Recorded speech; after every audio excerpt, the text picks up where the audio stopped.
Hello everyone, welcome to GS tank. GS tank में आपका बहुत बहुत स्वागत है। और ये क्लास है आपका कंप्यूटर क्लास, यानी कि कंप्यूटर साइंस का क्लास है जो कि फुल्ली डेडिकेटेड रहेगा बीपीएससी 7वां फेज शिक्षक भर्ती से। जो बीपीएससी का 7वां फेज शिक्षक भर्ती होने वाला है उसमें जो कंप्यूटर साइंस सब्जेक्ट है उसका ये फुल डेडिकेटेड क्लास होने वाला है। ठीक है। और कल के क्लास में, यानी कि कल से हमारा ये स्टार्ट हो गया था, और कल के क्लास में हमने डिस्कस किया है इसके रिगार्डिंग सिलेबस। जो कंप्यूटर साइंस का सिलेबस है वो हमने फुल डिस्कस किया है। ठीक है, कि क्या क्या हमें पढ़ना है, क्या क्या सिलेबस हमारा रहने वाला है। ठीक है। तो अगर आपका वो वीडियो छूट गया है, अगर आप उस वीडियो को नहीं देखे हैं, तो क्योंकि अगर आप उस वीडियो को देख लेंगे तो आपको आइडिया लग जाएगा कि क्या क्या आपको पढ़ना है। ठीक है। तो अगर वो वीडियो आपका मिस हो गया तो आप जाकर देख लीजिए। प्लेलिस्ट तो क्रिएट कर ही दिया है मैंने कल, प्रॉपर प्लेलिस्ट, तो आप जाकर वहां से देख लीजिए। ठीक है। और इस वीडियो में आगे बढ़े इससे पहले आप इस चैनल को सब्सक्राइब कर लीजिए और लाइक भी कर दीजिए वीडियो को, और शेयर कर दीजिए ताकि हर जरूरतमंद को, जो भी बीपीएससी 7वां फेज शिक्षक बहाली के लिए तैयारी कर रहे हैं कंप्यूटर साइंस का, वहां तक ये वीडियो पहुंच जाए ताकि उनको भी हेल्प मिले इस वीडियो से। तो अगर कोई भी आपके जान पहचान में है तो आप प्लीज इस वीडियो को शेयर कर दीजिए। ठीक है। अब कुछ इंस्ट्रक्शन कहिए, सलाह करिए, ये हम आपको देने वाले हैं। ठीक है। और वो ये है कि जो हमारा क्लास चलेगा, ये तो आपको पता ही कि कल भी मैंने आपको बताया था कि पूरा जीरो से चलेगा, मतलब जीरो टू एडवांस लेवल चलेगा। ठीक है। मतलब बेसिक में जैसे आप देखिए रहेंगे कंप्यूटर का डेफिनेशन से बता रहे हैं, चूंकि ये परीक्षा में नहीं पूछा जाएगा, हम लोग अच्छा से जानते हैं, ये आप भी जानते हैं कि ये बीपीएससी कंडक्ट कर रहा है एग्जाम को, लेकिन फिर भी आपको पता भी होगा इसका डेफिनेशन, लेकिन फिर भी हमारा टारगेट है कि एकदम जीरो से हम पढ़ाएं। ठीक है। अब जीरो से पढ़ाएं इसका ये मतलब नहीं कि एक एक चीज को हम कवर करते चलेंगे। अब एक एक चीज अगर कवर करने बैठे तो 2-2.5 महीने में सिलेबस कंप्लीट नहीं हो पाएगा। तो मोस्ट इंपॉर्टेंट जो टॉपिक है बेसिक में भी, जिसको टारगेट कर सकता है बीपीएससी, उसको हम कवर करेंगे। ठीक है। तो उसके लिए आपको टेंशन नहीं लेना है, चिंता नहीं करना है, वो सब कुछ हम कवर कर देंगे। और एक चीज और, हम जो आपको पढ़ा रहे हैं, जो लिखवा रहे हैं, जो भी चीज, उसका नोट्स आप प्लीज बना लीजिए। ठीक है। अगर आप नोट्स बना लेंगे तो फ्यूचर रेफरेंस के लिए बहुत अच्छा रहेगा। ठीक है। अभी तो हम लिखवा देते हैं, फिर साइड होकर आपको बोलेंगे भी स्क्रीनशॉट लेने के लिए, तो आप स्क्रीनशॉट लेके नोट्स बना लीजिए, या फिर हम बताते चलते हैं, साथ साथ नोट्स बनाते चलिए। क्योंकि ये जो क्लास है वो तो ठीक है, सेंट्रिक है पूरा BPSC 7th phase computer science को लेके, लेकिन उसके अलावा अगर आप कोई एग्जाम देंगे, जैसे एसबीआई का दिए, आईबीपीएस दिए, आरबीआई दिए, जो जो एग्जाम जहां कंप्यूटर पूछा जाता है, उन सारे एग्जाम्स में ये क्लास बहुत हेल्पफुल रहने वाला है। ठीक है। तो ये आप ध्यान रखेंगे। ठीक है। तो आइए आज स्टार्ट करेंगे हम लोग। जो पहला टॉपिक है इंट्रोडक्शन टू कंप्यूटर, जिसमें कल मैंने आपको ये भी बताया था कि इसको स्टार्टिंग करेंगे फंडामेंटल ऑफ कंप्यूटर से। इसमें हम लोग फंडामेंटल पढ़ेंगे और जनरेशंस पढ़ेंगे। ठीक है। इंट्रोडक्शन में क्या क्या पढ़ेंगे? फंडामेंटल्स और जनरेशंस के बारे में। ठीक है। तो आइए स्टार्ट करते हैं फंडामेंटल्स को। तो फंडामेंटल्स में क्या है कि डिफिनीशन कहा गया है कंप्यूटर का। और हाँ, एक चीज और है, इसमें जो है सो आप इसको जीएस जैसा मत समझिएगा कि हर कुछ काम इसमें आपको हिंदी लिखा है, क्योंकि कंप्यूटर क्या है कि वो हिंदी में पढ़ने का चीज नहीं है। ठीक है। पहली बात ये, कंप्यूटर जो है सो हिंदी में पढ़ने का चीज नहीं है। आप इसको अगर पढ़ते भी हैं तो वो फील आपको नहीं आएगा हिंदी में पढ़ने का। और इसका जो टर्म्स है उसका हिंदी, बहुत ऐसा टर्म है जिसका हिंदी होता भी नहीं है। तो मेरे लिए ये पॉसिबल नहीं है कि हम आपको हर कुछ का हिंदी बताएं जीएस जैसा, जैसा मैंने पॉलिटी में आपको बताया था, तो वो इसमें पॉसिबल नहीं है। लेकिन हाँ, अगर हमको ऐसा लगेगा कि आपको समझने में कहीं दिक्कत होगा तो हम पूरी कोशिश करेंगे कि हिंदी लिख दे। जैसे आप यहाँ पे देख ले होंगे डिफिनीशन में कुछ हिंदी भी लिखा हुआ है, तो उसमें इंग्लिश का टर्म तो आएगा ही आएगा। अगर हम हिंदी भी लिखेंगे तो उसमें इंग्लिश का टर्म आएगा ही आएगा। ठीक है। तो घबराना नहीं है। ठीक है। तो आइए स्टार्ट करते हैं कंप्यूटर के डिफिनीशन को। तो ये कहता क्या है कि computer is an electronic device that takes input, process it and provides meaningful information as output. मतलब सिंपली कहने का ये मतलब है कि कंप्यूटर क्या है? एक इलेक्ट्रॉनिक डिवाइस है। ठीक है। कंप्यूटर जो है वो एक इलेक्ट्रॉनिक डिवाइस होता है जो कि क्या करता है? इनपुट लेता है, उस इनपुट को वो प्रोसेस करता है और आउटपुट में क्या देता है? Meaningful information. ठीक है। जैसे इसको आप और आसान भाषा में समझ लीजिए, जैसे कीबोर्ड क्या है? एक इनपुट डिवाइस है, मॉनिटर क्या है? आउटपुट डिवाइस है। तो कीबोर्ड में आप अपना नाम टाइप किए, ठीक है, जैसे आपका नाम राम है, RAM, आपने राम लिखा कीबोर्ड पे, तो ऐसा तो नहीं ना कि डिस्प्ले में कुछ और नाम आ जाएगा। ऐसा तो नहीं है। अगर आप RAM टाइप करेंगे तो आपको जो डिस्प्ले होगा, जो आउटपुट दिखाएगा, उसमें राम ही लिखा हुआ रहेगा। तो इसका क्या मतलब है कि वो मीनिंगफुल इंफॉर्मेशन देगा, यानी कि अगर आप मीनिंगफुल बात आप टाइप करते हैं तो मीनिंगफुल इंफॉर्मेशन देगा। ठीक है, ऐसा नहीं कि आप राम टाइप कर रहे हैं तो कुछ और प्ले आ गया, फिर फुटबॉल आ गया, ऐसा नहीं है। जो आप टाइप करेंगे वही इंफॉर्मेशन देगा जो कि मीनिंगफुल होगा। ठीक है, डेफिनेशन क्लियर है आपका। अब इसमें क्या है कि कैरेक्टरिस्टिक्स आता है और लिमिटेशन आता है। अब ये चीज आपको पता है कि बीपीएससी जो है सो इतना तो लो लेवल का चीज नहीं पूछने वाला है कि लिमिटेशंस क्या है, लिमिटेशन बताइए और इसके गुण क्या है, फीचर्स कैरेक्टरिस्टिक्स बताइए। ये तो आपसे वो नहीं पूछेगा। तो हम ये सब आपको नहीं पढ़ाएंगे, तो आप घबराइएगा नहीं कि हम कुछ कुछ पॉइंट्स आपको छोड़ भी दिए हैं। अगर आप बोलिएगा तो हम इसको ओवरऑल बता देंगे कि कैरेक्टरिस्टिक्स क्या है, कि इसमें स्पीड अच्छा होता है, इसका एक्यूरेसी है, डिलीजेंस है, वर्सेटिलिटी है, यही सब है ना इसके कैरेक्टरिस्टिक्स फीचर में। लिमिटेशन में क्या हो जाएगा कि इसमें वायरस लग सकता है जो कि कंप्यूटर को हार्म कर सकता है, इसको लगातार इलेक्ट्रिसिटी चाहिए रहता है, मतलब पावर सप्लाई चाहिए रहता है, यही सब इसका लिमिटेशंस है। तो हमको नहीं लगता है कि इसको लिखवाने का आपको जरूरत भी है।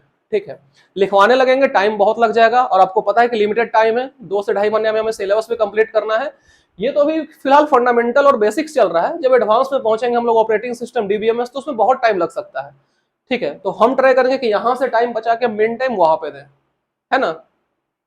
ठीक है, फिर तो ये हम कवर नहीं करेंगे, लिखवाने का जरूरत है नहीं, क्योंकि ये सब आई डोंट थिंक कि पूछने वाला है ये सब। ठीक है, ये तो तुच्छा लेवल का सवाल है, बच्चा वाला क्वेश्चन है ये सब की कैरेक्टरिस्टिक्स क्या है, लिमिटेशंस क्या है। इसको जैसे अगर आपको समझना है और आसान में, तो क्या होगा कि इनपुट दिए आप, ठीक है, प्रोसेस किया, ठीक है, और उसको आउटपुट देगा। यही ना होगा बेसिक स्ट्रक्चर एक कंप्यूटर का।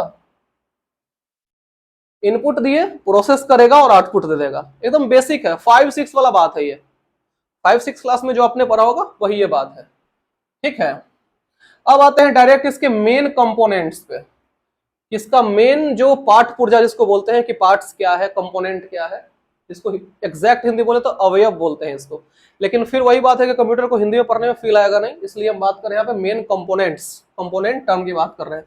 तो क्या क्या है, हार्डवेयर है, सॉफ्टवेयर है। तो बचपन में तो आप पढ़े ही होंगे कि हार्डवेयर क्या होता है, सॉफ्टवेयर क्या होता है।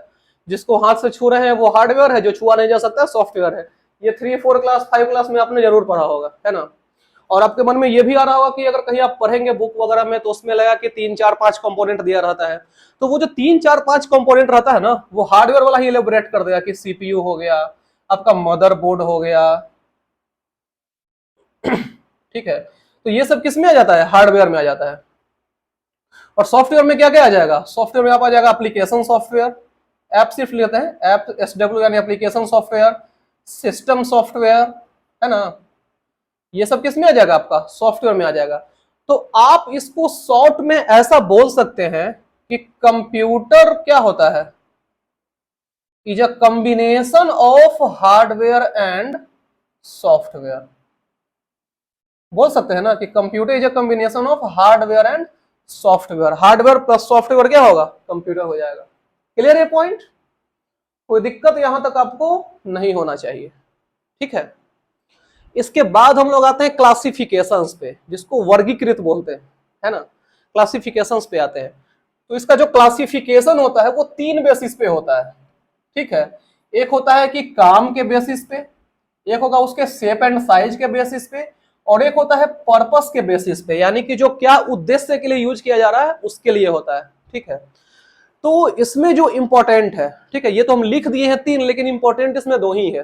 कौन कौन है, एक वर्क है और एक साइज है। पर्पस उतना इंपॉर्टेंट नहीं है, तो पर्पस को हम डिस्कस नहीं करेंगे। ठीक है, पर्पस में से 2 होता है, एक जनरल पर्पस के लिए, एक स्पेशल पर्पस के लिए। आपको ओरली हम बता दिए हैं, लेकिन इसको उतना जरूरत इसका नहीं है। ठीक है, अब बात करते हैं डायरेक्ट वर्क के। ठीक है, कि काम के आधार पे इसको कितना पार्ट में डिस्ट्रीब्यूट किया गया है, 3 पार्ट में डिस्ट्रीब्यूट किया गया है। जिसमें पहला है आपका एनालॉग कंप्यूटर, दूसरा है डिजिटल कंप्यूटर, और तीसरा है आपका हाइब्रिड कंप्यूटर। ठीक है, काम के आधार की बात करें, अगर classification of computer on the basis of work उसकी बात करें, तो ये 3 पार्ट में डिवाइड किया गया है, एनालॉग, डिजिटल और हाइब्रिड पे। ठीक है, अब डायरेक्ट आते हैं पहला जो कि है एनालॉग। एनालॉग क्या होता है कि एनालॉग कंप्यूटर उन कंप्यूटर को कहते हैं जो परिणाम को एनालॉग सिग्नल में व्यक्त करते हैं। मतलब सिंपली आप बोले तो एनालॉग कंप्यूटर उन कंप्यूटर को बोला जाता है, यहाँ पे कंप्यूटर की बात हो रही है, ठीक है, जो क्या करता है, परिणाम को यानी कि रिजल्ट को एनालॉग सिग्नल में एक्सप्रेस करता है, व्यक्त करता है, जिसमें आपको क्या आ जाएगा, फिजिकल क्वांटिटी। अगर आप सुने हो ना, भौतिक राशि, फिजिक्स की बात हो रही है, भौतिक राशि की बात करें तो वो इसमें आता है एनालॉग के केस में, ठीक है। अगर हम सिर्फ एनालॉग की बात करें तो आप जो है सो मोटरसाइकिल का एग्जांपल लीजिए, ठीक है। तो बाइक में क्या होता है कि एक स्पीडोमीटर उसका होता है। अगर आप पुराने गाड़ी की बात करें, अब तो डिजिटल आ गया, लेकिन पुराने की बात कर रहे हैं, जैसे स्प्लेंडर वगैरह जो पुराना आता था, तो उसमें क्या होता था, स्पीडोमीटर, स्पीडोमीटर है, यहाँ पे कांटा है, तो वो क्या होता था कि कांटा बढ़ता घटता था, ठीक है। तो वो जो कांटा वाला सिस्टम है ना, वो एनालॉग सिस्टम था, ठीक है। वो जो कांटा वाला सिस्टम है वो एनालॉग सिस्टम है। तो इसका एग्जांपल में आप स्पीडोमीटर तो डाल सकते हैं, ठीक है, स्पीडोमीटर, और एक सिस्मोग्राफ, ठीक है। सिस्मोग्राफ क्या होता है, जो भूकंप का जो तीव्रता दिखाता है, ठीक है। जो सिस्मोग्राफ वो क्या करता है, वो भूकंप का जो इंटेंसिटी है वो बताता है, दिखाता है, ठीक है। तो ये हो गया आपका एनालॉग कंप्यूटर, ठीक है। तो आप इतने को नोट डाउन या स्क्रीनशॉट ले लीजिए, फिर बात करते हैं बाकियों पे, ठीक है। एनालॉग में एक पॉइंट और है, आइए वो देख लेते हैं। तो कहता है कि analog computer can perform several mathematical operations simultaneously. कहने का मतलब है कि जो एनालॉग कंप्यूटर जो होते हैं वो बहुत सारे मैथमेटिकल ऑपरेशंस को एक साथ परफॉर्म कर सकते हैं, ठीक है। जो एनालॉग कंप्यूटर होते हैं वो बहुत सारे सेवेरल मैथमेटिकल ऑपरेशंस को एक साथ परफॉर्म कर सकते हैं, कैन परफॉर्म साइमल्टेनियसली। अब मैथमेटिकल ऑपरेशन क्या होता है वो तो पता ही होगा आपको, प्लस माइनस गुना भाग, ये सब क्या है, मैथमेटिकल ऑपरेशन है, ठीक है। पॉइंट क्लियर है। एग्जाम्पल तो मैंने आपको बता ही दिया है, सिस्मोग्राफ और स्पीडोमीटर इसका बेस्ट एग्जाम्पल में आ जाएगा, ठीक है। अब बात करेंगे दूसरा डिजिटल कंप्यूटर का, जो कि अभी के समय में चलता है, ठीक है। जो ट्रेंड अभी है वो डिजिटल कंप्यूटर का है, ठीक है। तो ये क्या होता है कि एक computer that perform calculations and logical operations with quantities represented as binary digit. अब आपको बेसिक के तौर पे ये पता होगा कि जो कंप्यूटर होता है वो दो ही भाषा समझता है, क्या क्या, 0 और 1। जो बाइनरी डिजिट है वो क्या होता है, 0 और 1, ऑन एंड ऑफ, है ना, ये दोनों समझता है बात, 0 और 1 की भाषा समझता है कंप्यूटर। तो इसे कहने का मतलब है कि और क्या क्या करता है, ये कैलकुलेशंस को तो परफॉर्म करेगा ही, और साथ में लॉजिकल ऑपरेशंस। लॉजिकल ऑपरेशन क्या होता है, एंड और नॉट, एंड हो गया, और हो गया, नॉट हो गया, ठीक है।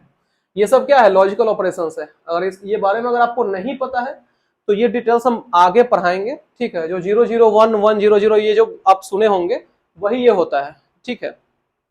तो ये हम आगे पढ़ाएंगे जब डिजिटल इलेक्ट्रॉनिक्स कवर करेंगे, उसमें हम ये पूरा कंसेप्ट क्लियर कर देंगे, ठीक है ना। तो अभी के लिए यही समझिए कि जो लॉजिकल ऑपरेशंस होता है वो एंड और नॉट होता है, ठीक है।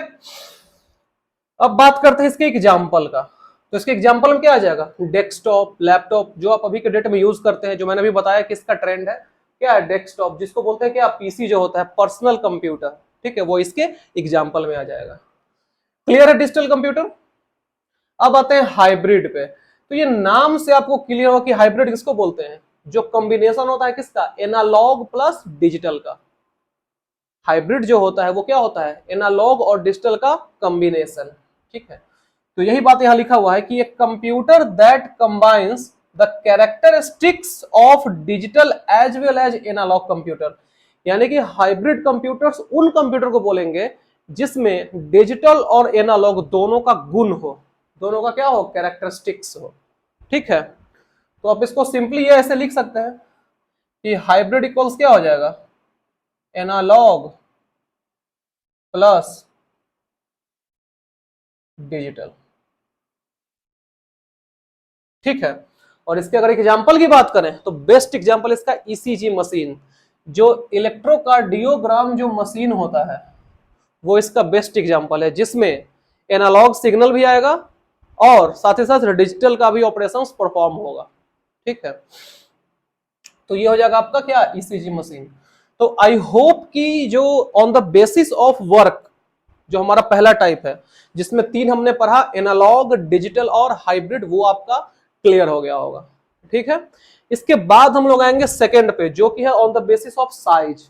ठीक है, जो साइज के हिसाब से जो डिवीजन किया गया है, क्लासिफिकेशन किया गया है कंप्यूटर का, उस पे अब आएंगे। ठीक है, जो 4 है, क्या क्या है, mini computer, micro computer, mainframe computer और सुपर कंप्यूटर। ठीक है, इसका जो क्लासिफिकेशन है वो 4 है, मिनी, माइक्रो, मेनफ्रेम, सुपर। ठीक है, अब बारी बारी से 3 चारों के बारे में जानेंगे। तो सबसे पहले बात करेंगे किसका, मिनी का। ठीक है, पहले मिनी पे आएंगे, फिर माइक्रो पे, फिर मेनफ्रेम पे, फिर सुपर पे। ठीक है, तो मिनी के बारे में क्या कहा गया है कि it is smaller in size, faster and cost lower than mainframe computer and higher than personal computer. Simple सी बात है, छोटा है तो साइज तो छोटा, नाम मिनी है तो साइज तो छोटा ही होगा ही। वही बात कहा गया कि स्मॉलर इन साइज, छोटा है तो फास्ट भी होगा, फास्टर भी है, और कॉस्ट लोअर यानी कि मेन फ्रेम कंप्यूटर से यह सस्ता है, लेकिन महंगा है किससे, पर्सनल कंप्यूटर से। सिंपली बोले तो जो मिनी कंप्यूटर होता है वो मेन फ्रेम कंप्यूटर से सस्ता होता है और पर्सनल कंप्यूटर से महंगा होता है। ठीक है, क्लियर ये पॉइंट। तो ये इसके आप कैरेक्टरिस्टिक्स में भी इसको आप जान सकते हैं। ठीक है, अब इसके बारे में जानेंगे कि now it is used as central pro computer known as server. अभी के डेट की बात हो रही है, लेकिन इससे पहले क्या था कि जो पहले के समय था उस समय जो मिनी कंप्यूटर का यूज किया जाता था वो कैड के लिए यूज किया जाता था और इंजीनियरिंग फील्ड में यूज किया जाता था। आई रिपीट, जो पहले मिनी कंप्यूटर का यूज किया जाता था वो कैड के लिए किया जाता था, कंप्यूटर एडेड डिजाइन, आपने सुना होगा, जो सिविल वाले और मैकेनिकल वाले जो यूज करते हैं वो। ठीक है, सॉफ्टवेयर, और जो इंजीनियरिंग फील्ड है उसमें पहले यूज होता था। लेकिन अब के समय में क्या है कि ये सेंट्रल कंप्यूटर किसको बोलते हैं, जो सर्वर होता है। ठीक है, आप सुनते हो ना कि सर्वर है किसी भी चीज का सर्वर। अब सर्वर क्या होता है, इसके ये लंबा टॉपिक, ये बाद में हम लोग पढ़ेंगे जब नेटवर्क पढ़ेंगे तो। ठीक है, तो जो इसको अभी के डेट में सर्वर के तौर पे यूज किया जाता है, किसको, मिनी कंप्यूटर को। ठीक है, मिनी कंप्यूटर को अभी के समय में एज अ सर्वर यूज किया जाता है। यहां से क्वेश्चन अराइज हो सकता है और ये इंपॉर्टेंट पॉइंट भी है। ठीक है, तो आप इसको एक बार नोट डाउन या स्क्रीनशॉट इतना का ले लीजिए, फिर इसके आगे आते हैं। मिनी कंप्यूटर के बारे में थोड़ा सा और जानते हैं। तो एक दो पॉइंट तो वहां हो गया था, इसके बाद है स्पीड ऑफ मिनी कंप्यूटर। जो मिनी कंप्यूटर है उसके स्पीड के बारे में बात हो रही है। तो उसका स्पीड कितना होता है, 10 से 30 MIPS। अब MIPS क्या होता है, MIPS होता है मिलियन इंस्ट्रक्शंस पर सेकेंड। MIPS का जो फुल फॉर्म होता है वो होता है मिलियन इंस्ट्रक्शंस पर सेकेंड। ठीक है, ये आप लिख लीजिएगा। तो जो स्पीड होता है वो 10 से 30 MIPS होता है। ठीक है, अब बात करते हैं पहला मिनी कंप्यूटर का कि पहला मिनी कंप्यूटर कौन था। तो वो था PDP-8। जो पहला मिनी कंप्यूटर था उसका नाम था PDP-8। अगर फुल फॉर्म की बात करें कि PDP का फुल फॉर्म क्या होता है, तो वो होता है programmed data processor. PDP, programmed data processor 8 उसका नाम था। ठीक है, क्लियर है ये पॉइंट। अब बात करते हैं कुछ एग्जांपल्स का, यानी कि एग्जांपल्स ऑफ मिनी कंप्यूटर का। तो उसमें क्या क्या है, IBM 17। ठीक है, जो IBM 17 है वो मिनी कंप्यूटर्स का एग्जांपल है। HP 9000 और DEC PDP 11। तो ये तीनों जो है IBM 17, HP 9000, DEC PDP 11, ये तीनों क्या है, मिनी कंप्यूटर्स का एग्जांपल है। ठीक है, तो आई होप कि ये पॉइंट आपको क्लियर हो गया हो। जो भी पॉइंट हम लिखवा रहे हैं प्लीज नोट, ये मोस्ट इंपॉर्टेंट पॉइंट है, आप इसको याद रखेंगे और ध्यान में भी रखेंगे। ठीक है, अब आते हैं दूसरा टाइप जो कि क्या है, माइक्रो कंप्यूटर, जो कि अभी के डेट में यूज किया जाता है। ठीक है, जो माइक्रो कंप्यूटर है वो अभी के डेट में यूज किया जाता है, वो चाहे हम हो आप हो, ये सब माइक्रो कंप्यूटर ही यूज करते हैं। ठीक है, तो आइए इसके बारे में जानते हैं। तो ये क्या कहता है कि computer that depends on micro processor. मतलब माइक्रो कंप्यूटर वो कंप्यूटर होता है जो कि माइक्रो प्रोसेसर पे डिपेंड करता है। अब माइक्रो प्रोसेसर क्या होता है, तो माइक्रो प्रोसेसर एक तरह का प्रोसेसर ही होता है। अब लग गया यहाँ पे माइक्रो, माइक्रो मतलब क्या, छोटा, यानी कि प्रोसेसर ही होता है जो कि डेटा प्रोसेसिंग के लिए, ठीक है, जो कि डेटा प्रोसेसिंग के लिए कम से कम एक आईसी का यूज करता है, ठीक है, जो कि डेटा प्रोसेसिंग के लिए कम से कम एक आईसी का यूज करता है और भी छोटा छोटा आईसीस का यूज कर सकता है, ठीक है, कौन, माइक्रो प्रोसेसर। क्लियर है ये पॉइंट। अब इसको और आसान भाषा में समझते हैं। माइक्रो प्रोसेसर, अब माइक्रो को हटाइए, सिर्फ प्रोसेसर सुनिए क्या होता है। तो प्रोसेसर क्या होता है, चिपसेट होता है। अब आप यहाँ कंप्यूटर की बात हो रही है, आप मोबाइल के एग्जांपल से समझिए। जैसे मोबाइल होता है, आप कोई फोन यूज कर रहे हैं, आप एंड्रॉयड यूज कर रहे हैं, आईओएस यूज कर रहे हैं। तो एंड्रॉयड में अगर आप सैमसंग यूज करते हैं, अगर सैमसंग का फ्लैगशिप यूज करते हैं, तो उसमें आप स्नैपड्रैगन का प्रोसेसर देखते हैं। तो स्नैपड्रैगन का प्रोसेसर क्या होता है, वो एक तरह से क्या है, चिपसेट है, उसी को क्या बोलते हैं, प्रोसेसर बोलते हैं, ठीक है। अगर आप एप्पल यूज करते हैं तो उसमें बायोनिक चिप यूज होता है, जो एप्पल का अपना ए सीरीज का बायोनिक होता है एप्पल का, वो यूज किया जाता है। तो कंप्लीटली बात करें तो ये किस पे डिपेंड होता है, माइक्रो प्रोसेसर पे डिपेंड होता है, ठीक है। माइक्रो प्रोसेसर क्या है वो आपको हम शॉर्ट में समझा दिए, इसके बारे में भी हम आगे डिटेल्स पढ़ेंगे। अभी बस इतना ही समझिए कि एक तरह का प्रोसेसर होता है जो कि डेटा प्रोसेसिंग जो है सो एक आईसी में कर लेता है, या तो एक आईसी में करेगा, नहीं तो छोटा छोटा मेनी आईसी यानी कि बहुत सारे आईसीज में करेगा, ठीक है। क्लियर ये पॉइंट। अगला पॉइंट कहता है least powerful than other computers, यानी कि जो माइक्रो कंप्यूटर होता है वो बाकी सब कंप्यूटर से बहुत कम पावरफुल होता है, सबसे कम पावरफुल होता है, लेकिन सबसे ज्यादा इसका यूज भी किया जाता है। अब हम लोग जैसे लोग हैं, जैसे हम हो गए, आप हो गए, तो बहुत ज्यादा एकदम रॉकेट साइंस तो नहीं करना है ना, काम नॉर्मल लेवल पे काम करना है। तो अगर लीस्ट पावरफुल में भी ये बहुत पावरफुल रहता है, ठीक है।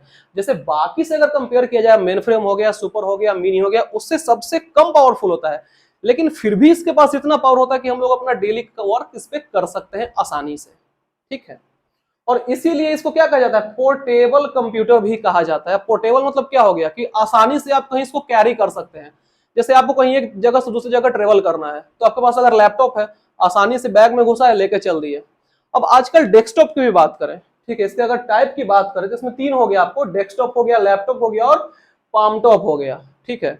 तो हम बात करें यहाँ पे डेस्कटॉप का, तो डेस्कटॉप में क्या होता है कि एक सेपरेट मॉनिटर होगा, आपके पास सीपीयू होगा, माउस होगा, कीबोर्ड होगा। लेकिन आज के डेट में क्या हो गया है कि एक मॉनिटर के अंदर ही सीपीयू इनबिल्ड होता है ना। एक मॉनिटर के अंदर ही सीपीयू इनबिल्ड होता है आज के डेट में। वो चाहे आप विंडोज की बात करें, अगर आप मैक की बात कर रहे हैं तो मैक में क्या, एक आई मैक आता है, ठीक है। अगर एप्पल प्रोडक्ट्स की बात करें तो उसमें एक आई मैक आता है, जिसमें एक बड़ा सा स्क्रीन रहेगा एज अ मॉनिटर, और उसी के अंदर सीपीयू इनबिल्ड रहता है। तो उसको कैरी करने में भी बहुत आसानी हो गई आज के डेट में भी, डेस्कटॉप को भी, ठीक है। तो वो काफी पोर्टेबल होता है। तो उसी की बात हो रहा है कि ये जो होता है वो काफी पोर्टेबल होता है। अगर इसमें अगर टाइप्स की बात करें तो टाइप्स में क्या हो जाएगा, पीसी यानी पर्सनल कंप्यूटर हो गया, तो डेस्कटॉप में तो एग्जांपल हो ही गया, लैपटॉप जो कि कॉमनली यूज किया जाता है, और तीसरा है पाम टॉप। पाम टॉप कहने का क्या मतलब है कि हथेली, पाम मतलब क्या हो गया, हथेली, मतलब हथेली पे आ जाना चाहिए, ठीक है। तो उसके एग्जांपल में क्या हो जाएगा, टैबलेट, जो कि आज के डेट में आप टैबलेट यूज करते हैं।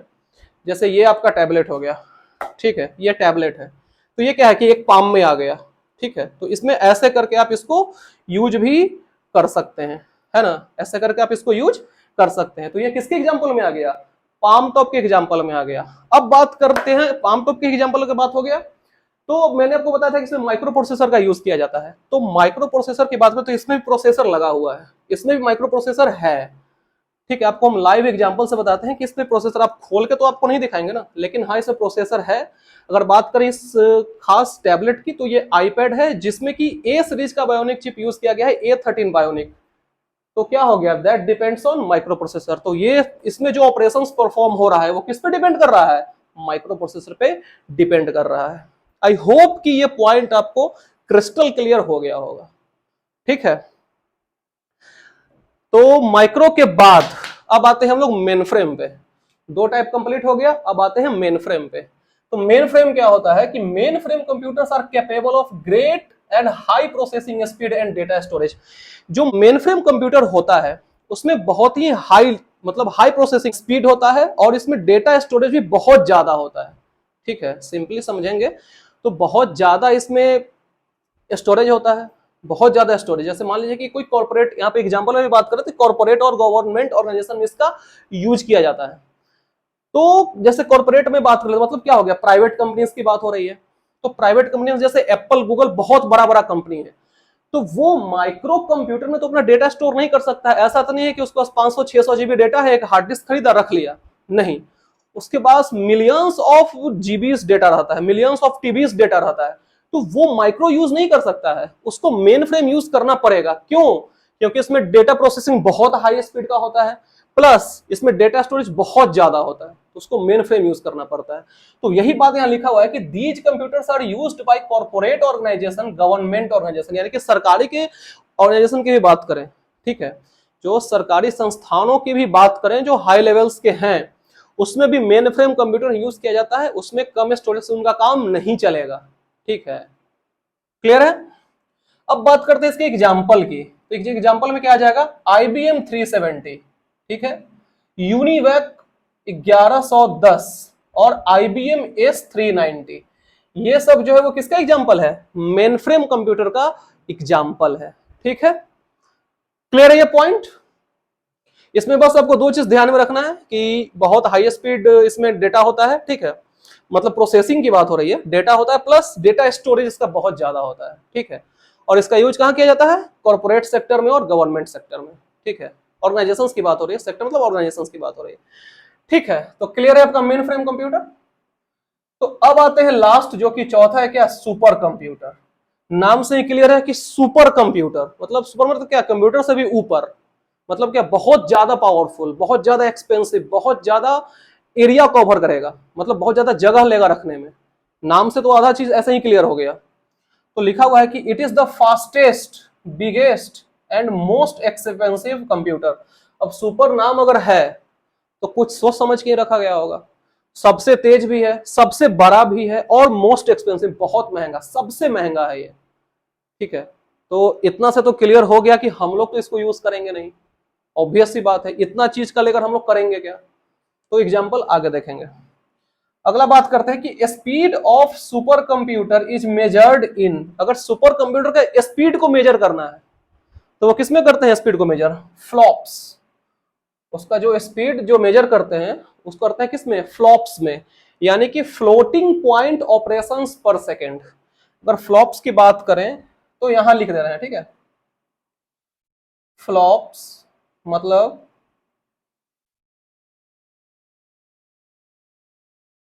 फ्लोटिंग पॉइंट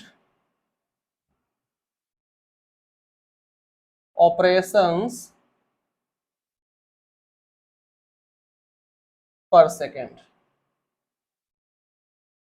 ठीक है, ये इसका फुल फॉर्म हो गया। तो अगर पूछा जाए कि सुपर कंप्यूटर के स्पीड को किसमें मेजर करते हैं, तो सिंपली आप टिक करेंगे किसको, फ्लॉप्स को। ठीक है, क्लियर है इतना पॉइंट? तो आप इतने पॉइंट्स का स्क्रीनशॉट या नोट डाउन इसको कर लीजिए, फिर इसके आगे आते हैं, दो चार पॉइंट और है सुपर कंप्यूटर के बारे में। ठीक है, तो सुपर कंप्यूटर के बारे में तो हम लोग देख लिए कि वो सबसे बड़ा होता है, सबसे ज्यादा एरिया कवर करता है, सबसे फास्ट होता है, मतलब फास्टेस्ट है, और क्या है, और सबसे महंगा भी है। यहां तक तो देख लिए। अब देखेंगे कि इसका यूज कहां कहां किया जाता है। तो इसका जो यूज है वो किया जाता है वेदर फॉरकास्टिंग, जो मौसम पूर्वानुमान में जो यूज किया जाता है। ठीक है, वेदर फॉरकास्टिंग मतलब वेदर डिपार्टमेंट वाले जो यूज करते हैं कंप्यूटर का, वो क्या यूज करते हैं, सुपर कंप्यूटर यूज करते हैं मौसम का पूर्वानुमान के लिए।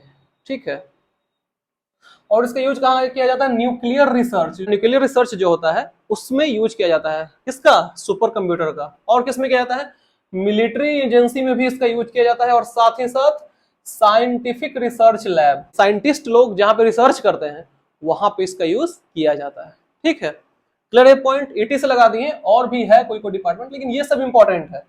ठीक है, अब बात करते हैं इसके एग्जाम्पल्स की। ठीक है, सुपर कंप्यूटर के एग्जाम्पल्स में क्या क्या आता है, तो इसमें आता है क्रे 1, ठीक है, क्रे 3, परम, परम सिंधी, परम सिंधी एआई, और सागा 220। तो इसमें जो आता है वो आता है क्रे 1, क्रे 3, परम, परम सिंधी एआई और सागा 220। ये सब जो है वो सुपर कंप्यूटर्स के एग्जाम्पल्स हैं।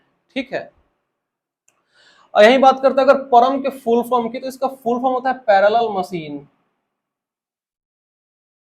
कहीं कहीं पूछ भी देता है फुल फॉर्म।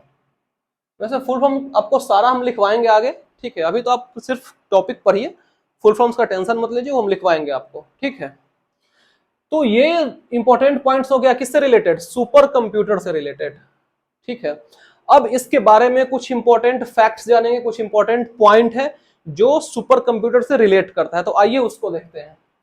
सबसे पहला है क्रे वन। जो क्रे वन है वो क्या है, वो है वर्ल्ड्स फर्स्ट सुपर कंप्यूटर। जो दुनिया का पहला सुपर कंप्यूटर था उसका क्या नाम है, क्रे वन, ठीक है। और जो परम 8000 है, परम 8000 जो सुपर कंप्यूटर है वो है इंडियाज फर्स्ट सुपर कंप्यूटर, ठीक है। जो परम 8000 है वो भारत का सबसे पहला सुपर कंप्यूटर है, ठीक है।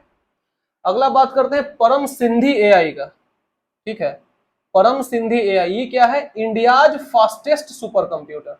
ये इंडिया का सबसे तेज सुपर कंप्यूटर है, यहां पे हो रहा है पहला का, ये फर्स्ट है, और ये क्या है, फास्टेस्ट है, ठीक है, जिसका नाम है परम सिंधी एआई। अगला है फ्रंटियर। फ्रंटियर क्या है, वर्ल्ड्स फास्टेस्ट सुपर कंप्यूटर। जो फ्रंटियर है वो दुनिया का सबसे तेज सुपर कंप्यूटर है। अब आपके दिमाग में कुछ क्वेश्चंस आ रहा होगा, आई एम डैम श्योर कुछ क्वेश्चंस आ रहा होगा कि इसके फादर कौन है, इसके फादर कौन है, ठीक है, ये आपके दिमाग में ये क्वेश्चन आ रहा होगा। तो हम आपको बता दें कि ये जो फादर्स का लिस्टिंग है, ठीक है, आपको 10-12 फादर्स का हम नाम लिखा देंगे कि फादर ऑफ कंप्यूटर कौन है, फादर ऑफ एआई कौन है, ये सब सारा में कवर हो जाएगा, एक भी पॉइंट नहीं छूटने वाला है, इस बात की गारंटी है, एक पॉइंट भी हम नहीं छोड़ेंगे, भरोसा रखिए, ठीक है। तो फादर का हम कल ही लिस्टिंग आपको पूरा दे देंगे, ठीक है। जब कल जनरेशंस ऑफ कंप्यूटर डिस्कस करेंगे तो उसमें पूरा हम आपको लिस्ट दे देंगे, पूरा 12-13 फादर्स का, उसके आगे फादर्स नहीं पूछता है, ठीक है। क्लियर है ये पॉइंट, ये भी पॉइंट सारा क्लियर है। तो आज हम वीडियो को यहीं तक रखेंगे, जिसमें कि हमारा क्लासिफिकेशन ऑफ कंप्यूटर, ठीक है, जो on the basis of work and on the basis of size, ये हमारा कंप्लीट हो गया है, ठीक है। तो अगर आपको इस टॉपिक में कोई भी प्रॉब्लम है, कोई भी छोटा से छोटा प्रॉब्लम भी है, तो आप मुझे कमेंट सेक्शन में जरूर बताइए, और किसी भी तरह का आपको कोई भी अगर प्रॉब्लम हो रहा है, ठीक है, इस टॉपिक से रिलेटेड, ठीक है, तो वो जरूर बताइए, ठीक है, दोबारा भी हम बोल दिए, जरूर बताइए। और आपको क्लास ही आज का कैसा लगा ये मुझे कमेंट सेक्शन में ये भी बात बताइए, और अगर अच्छा लगा हो तो आप इस वीडियो को लाइक कर दीजिए, ठीक है। तो फिर मिलते हैं कल, ठीक है, कल मिलेंगे, फंडामेंटल्स का ही पार्ट चलेगा आगे भी, ठीक है, मतलब जैसे कि बताया कि फंडामेंटल्स पढ़ेंगे, जनरेशन पढ़ेंगे, वो सब इंट्रोडक्शन में ही आता है, ठीक है। तो कल हम लोग पढ़ेंगे जनरेशन ऑफ कंप्यूटर के बारे में, ठीक है। तो फिर मिलते हैं कल, तब तक के लिए thank you so much, bye bye, good bye, take care.